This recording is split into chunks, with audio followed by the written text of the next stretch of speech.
আসসালামু আলাইকুম সুধী দর্শকবিন্দু, আমি চড়াহাট মুমু নার্সারি থেকে বলছিলাম।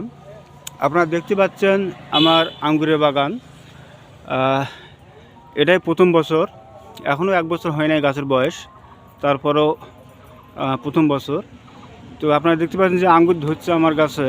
আমি মোটামুটি আমার 3টা প্রজেক্ট আঙ্গুরের বাগানের, 3টা প্রজেক্টে আমার প্রায় 26 জাতের আঙ্গুরের চারা রোপণ করা আছে। দর্শকবিন্দু, এই 26 জাতের চারার মধ্যে আমার মাত্র 5টা-6টা জাতত আঙ্গুর ধরছে, আর বাদবাকি জাতগুলোতে আঙ্গুর ধরে নাই। গাছের চেহারা খুব সুন্দর, কিন্তু আঙ্গুর ধরে নাই। তো দর্শকবিন্দু, আপনারা যারা আঙ্গুর বাগান করবেন তারা একটু জানে শুনে বুঝে সুঝে চারা, মানে যেটাতে প্রচুর ধরে সে জাতের চারা সিলেক্ট করে বাগান করবেন। নাতে আমার মতো এরকম হবে যে গাছ হবে খুব সুন্দর, কিন্তু ফল থাকবে না। তো দর্শকবৃন্দ, আজকে কথা না বাড়ে এই পর্যন্ত শেষ করতেছি।